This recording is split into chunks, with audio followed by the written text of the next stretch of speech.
جی یعنی بچپن تو آپ کا شرارتیں وغیرہ تو کچھ ہوئی نہیں ہوگی، مجھے تو ایسا لگتا ہے پورا بچپن پر اس طرح کی سنجیدہ ایکٹیویٹیز میں ہی گزرا ہے. ایسا ہی ہوا کہ کھیل کود میں بہت یعنی کھیل کود کا موقع نہیں مل سکا. اور بھی جو دیگر محلے کے بڑے بوڑھے ہیں تو وہ یہی کہتے ہیں کہ ہم نے اس کو کبھی محلے میں کھیلتے ہوئے نہیں دیکھا. ایک دن دل میں آیا کہ مجھے کھیلنا چاہیے. دیکھیے اللہ تعالیٰ جب بچانا چاہتا ہے تو میں کو یہ نہیں کہ میں بہت پرہیزگار ہے، یہ نہیں میں نئی نسل کو کہ یہ بتانے کے لیے کہ جب اللہ کسی سے کام لینا چاہتا ہے تو کیسے محفوظ رکھتا ہے. تو میں نے میرے چھوٹے بھائی سے کہا کہ میرا دل چاہ رہا ہے کہ میں پتنگ اڑاؤں.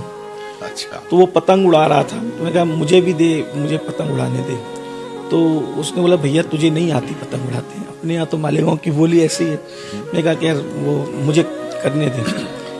تو عصر سے پہلے کا وقت تھا، تو میں نے کہا کہ عصر کے لیے جانا ہے تو پتنگ اڑانے کو دل چاہتا ہے. تو میں نے اس کے ہاتھ سے پتنگ لیا اور لے کر کے صرف ایسے کیا، بس ایسے کیا تو ایک بڑے میاں پتہ نہیں وہ کدھر سے نکل کے وہ ادھر سے گزرے. تو پتنگ کا جو نیچے کا حصہ ہے نا وہ بڑے میاں کے سر میں جا کر کے لگا، اور خدا کی شان کے وہ گنجے تھے، ان کے سر پہ بال بھی نہیں تھے. وہ اتنا زور سے جا کر کے لگا کہ ان کی خون کی فوار نکلی. اور جب خون کی فوار نکلی تو وہ بڑے میاں نے بڑا ہنگامہ کیا تو مار پڑی پھر گھر پہ کہ یہ ہاں پہلی مرتبہ صرف پتنگ کو ایسے کیا وہ گری ہے. اور وہ ایک پھر اس کے بعد چیتاونی تھی، رک جاؤ اس سے آگے نہیں بڑھنا ہے آپ کو. پھر اس کے بعد جو وہ کبھی نہیں ہوا.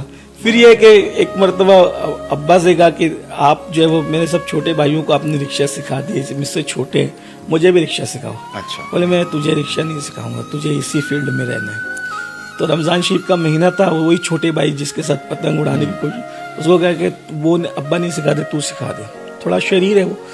تو اس نے کیا کیا کہ جب وہ اسٹارٹ کر کے اس کو ریس دے کر اس نے میرے ہاتھ میں دے دیا کہ ایسے چلا. اور میں تھوڑی دیر آگے بڑھا کہ ایک سائیکل پر کوئی صاحب آ رہے تھے، ہم اس سے ٹکرا گئے. وہ تو گر گئے، کوئی نقصان نہیں ہوا، لیکن بعد میں پھر پابندی لگی کہ اس کو رکشہ نہیں دینا چاہیے، تو وہ بھی میں رہ گیا. تو میں اپنے آپ میں کوستا تھا کہ میں پتنگ نہیں اڑا سکتا ہوں، میں رکشہ نہیں چلا سکتا ہوں، میں ایسا کیوں ہوں. تو پھر مجھے یہ بعد میں پتہ چلا کہ شاید قدرت کو یہ منظور نہیں تھا، مجھے کسی اور کام کے لیے اللہ تعالیٰ نے انتخاب کیا تھا. تو یہ بچپنا ایسے گزرا. میرے جو بچپن کے دوست تھے بہت زیادہ نہیں، اسکول میں جو ساتھی تھے میرے وہ تھے، وہ جب تک اسکول میں ہم رہتے تھے وہ ساتھ رہتے تھے. اور محلے کے اندر جو وہ 2-3 دوست تھے. اور اللہ کی شان یہ ہے کہ جو بچپنے کے میرے دوست تھے ان میں سے اکثر لوگ بھی تنظیم سے اس وقت جڑے ہوئے ہیں. اور جو پہلی سے لے کے 7ویں تک کے جو میرے اسکول کے ساتھی تھے وہ بھی اب تک مجھ سے جڑے ہوئے. ہمارا ایک گروپ ابھی بھی ہے، ہم لوگ ہفتے میں 15 دن میں ایک دوسرے سے